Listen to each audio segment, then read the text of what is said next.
समाज की लड़ाई के लिए हम सबसे आगे रहते हैं। जो पीड़ित हैं, वंचित हैं, शोषित हैं, दलित हैं, उनकी लड़ाई में सबसे आगे हम रहते हैं। उसी का शायद मुझे जो मेरे साथ लोग आज अन्याय कर रहे हैं, इसका सबसे बड़ा कारण जातिवाद भी है। क्योंकि अपराधी स्वर्ण है, जांच करने वाले दरोगा, कोतवाल, प्रभारी वो स्वर्ण है, सत्ताधारी दल से उनके अच्छे संबंध हैं। तो न्याय मिलना पुलिस प्रशासन स्तर पर तो मुझे नहीं लगता, क्योंकि मैं खुद स्वयं एसएसपी साहब से मिलकर बात कर चुका हूँ, फ़ोन पे बात कर चुका हूँ, साक्ष्य उनको बता चुका हूँ, सब कुछ रिपोर्ट पे, उसके बाद भी कार्रवाई नहीं कर रहे हैं।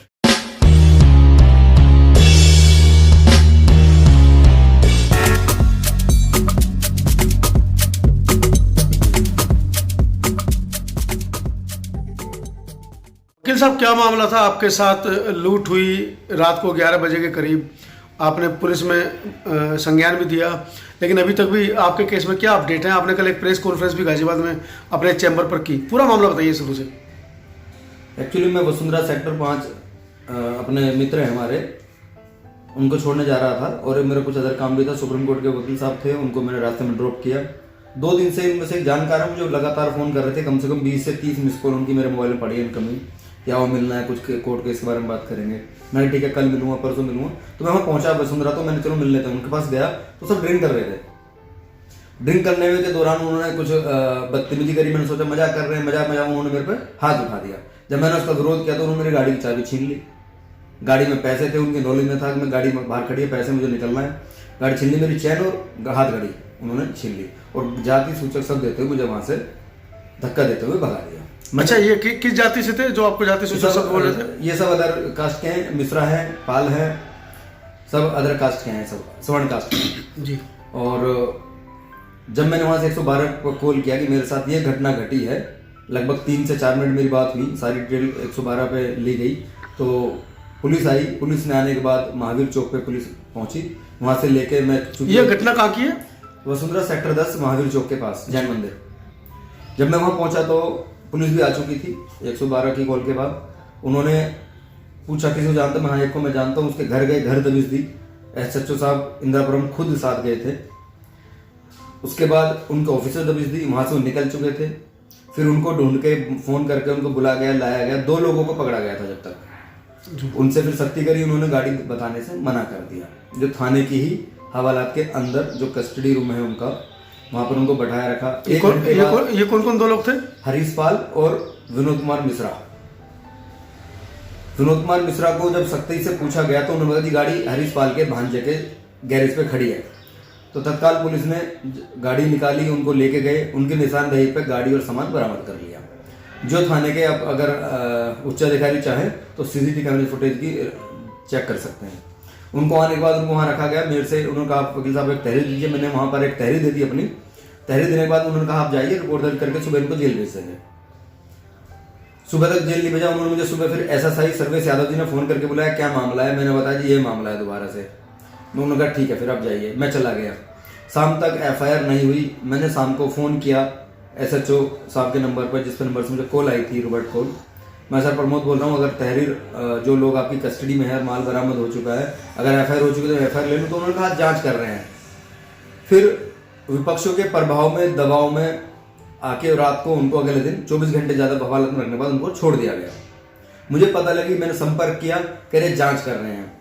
अब अगले दिन मुझे पता लगता है कि मेरे खिलाफ उन लोगों ने फर्जी तरीके से तहरीर थाने में देके मेरे पे प्रेशर बना रहे हैं, समझौते का दबाव बनाने के लिए।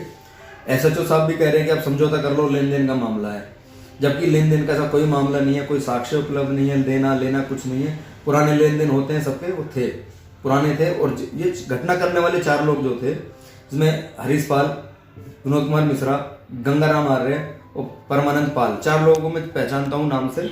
3 लोग अज्ञात थे। उनसे लेन देन वालों का कोई मतलब नहीं था। बाद में इन्होंने फर्जी तरीके से तहरीर दिलानी शुरू कर दी। किसी ने कहा लोन देने के नाम पे 7 साल पुराना पैसा है, किसी ने कहा 2 लाख है, किसी ने 5 लाख, और फर्जी तहरीर को तैयार कराया जा रहा है मेरे को दबाव। आज तक मेरे पे दबाव बनाया जा रहा है कि समझौता करो नहीं तो अंजाम भुगतो।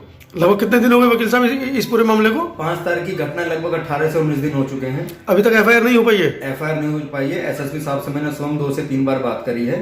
मैंने उनको बताया कि हवाला से छूटने के बाद फिर से वो लोग मुझे धमकी दे रहे हैं और वो ऑन रिकॉर्ड मेरे फ़ोन में है। ये सब जानकारी होने के बाद भी वो लोग अभी तक उस पर कोई प्राथमिक दर्ज नहीं कर पाए हैं। जब मैं इस बारे में पूछता हूँ तो मामले को लिपापोती करके इधर उधर का बता के टाल देते हैं। मैंने फिर गाड़ी रिलीज डाली मुख्य न्यायिक मजिस्ट्रेट के यहाँ, सर मेरी गाड़ी खड़ी, मेरी गाड़ी मुझको दिलाई जाए। तो वहाँ से उनको रिपोर्ट नहीं दी। सख्त ऑर्डर करने पर उन्होंने रिपोर्ट दी कि थाने पर स्वयं मैं आया और अपनी गाड़ी छोड़ के चला गया। ये कोई मानने योग्य बात नहीं है। उसके बाद विपक्षी आरोप लगा रहे हैं मीडिया में कि वो हमारे ऑफिस पे आए और चाबी छोड़ फेंक के चले गए। दरोगा जी कह रहे हैं कि मेरे थाने पे आए, गाड़ी छोड़ के चले गए। 15 दिन से गाड़ी उनकी कस्टडी में थी, उन्होंने उस पर किसी तरह का कोई एक्शन नहीं लिया, उसके मालिक को लौटाने की कोशिश नहीं करी, न्यायालय में उसकी कोई रिपोर्ट दर्ज नहीं करी, माल खाने में उसकी एंट्री नहीं करी, अज्ञात में उसकी कोई चिक वगैरह नहीं काटी, बस उसको रखे हुए बैठे थे। इसका जवाब वो दें। जबकि माननीय सुप्रीम कोर्ट के भी ऑर्डर हैं, कोई तहरीर मिलती है, कोई घटना घटती है, प्रथम दृष्टया कोई तहरीर आपको प्राप्त होती है, उस पर तुरंत एफआईआर होनी चाहिए। लेकिन ये रूल ऑफ लॉ को बाईपास करते हुए सारी घटना घटी, दबिश दी, माल बरामद हुआ, आरोपी पकड़े गए, उसके बाद तहरीर मिली, तहरीर के बाद कोई एक्शन नहीं हुआ और एफआईआर दर्ज नहीं। 154 सीआरपीसी सेक्शन के कोई कंप्लेंट्स नहीं इन्होंने करे पूरे, और सीधा इन्वेस्टिगेशन। तो अगर ये इन्वेस्टिगेशन थाने में कर लेते हैं 154 एफआईआर दर्ज करने से पहले, तो न्यायालय को बंद कर देना चाहिए। तो अभी क्या लगता है कि जिस तरीके से आपकी एफआईआर अभी तक दर्ज नहीं हुई है, आप स्वयं एक अधिवक्ता हैं और सम्मानित अधिवक्ता हैं, गाजियाबाद के अंदर बड़ी पहचान है आपकी, आप लगातार सामाजिक कार्यों में भी बढ़ चढ़ कर हिस्सा लेते आए हैं, तो आपको क्या लगता है जब आप जैसे प्रबुद्ध साथियों को, एडवोकेट को न्याय नहीं मिल पा रहा, तो फिर न्याय की गुजारिश, न्याय की गुहार आम जनता कहाँ पर लगाएगी?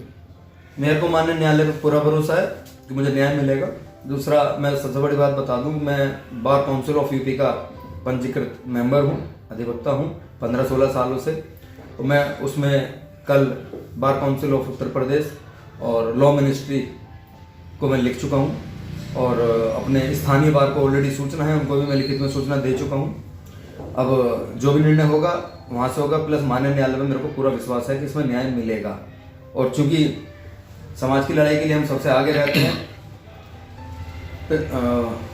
जो पीड़ित हैं, वंचित हैं, शोषित हैं, दलित हैं, उनकी लड़ाई में सबसे आगे हम रहते हैं।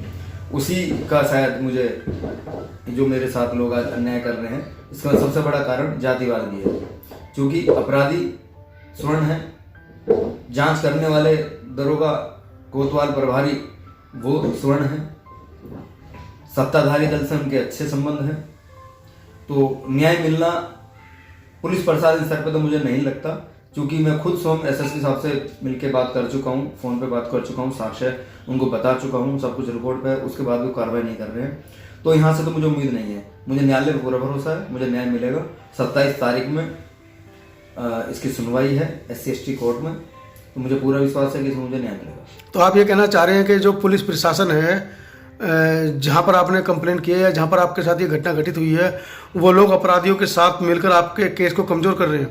हाँ, केस को बिल्कुल डाइवर्ट कर दिया है, दिशाहीन कर दिया है, केस को एकदम लेन देन का बता दिया है। लेन देन का मामला क्या है, कैसे है, वो तो सब रिपोर्ट पे आ जाता है जब एफआईआर करते हैं। इन्वेस्टिगेशन का पार्ट है, एफआईआर होने से थोड़ा ना फांसी हो जाती है। एफआईआर तो होता है कोई घटना घटी, उसकी प्रथम सूचना रिपोर्ट आपको मिली, आप सूचना उसे दर्ज करेंगे, फिर जांच करेंगे आईओ साहब, उसके बाद जो भी तथ्य हैं वो रिपोर्ट पे आ जाएंगे। अब रिपोर्ट पे कुछ है नहीं, केवल ओरल उन्होंने बोलकर केस को लीपापोती करके उच्च अधिकारियों तक ये सब बातें बता दी है कि मामला ऐसा नहीं ऐसा है। मैं कहता हूँ जहाँ घटना घटी है और थाना परिसर की फुटेज निकलवा ली जाए तो सब पता लग जाए। जो दोषी पुलिस अधिकारी हैं वो उनके खिलाफ भी कार्रवाई होनी चाहिए। ये बिल्कुल पर सवालिया निशान पुलिस प्रशासन पर लग रहे हैं। योगी सरकार के बार बार चेतावनी देने के बाद, वरिष्ठ पुलिस अधीक्षक SSP महोदय के बार बार चेतावनी देने के बाद पुलिस थाने प्रभारी, संबंधित अधिकारी कोई इस घटना का संज्ञान नहीं लेते हैं, अपने से निर्णय कर लेते हैं, अपने को न्यायाधीश से ऊपर समझते हैं।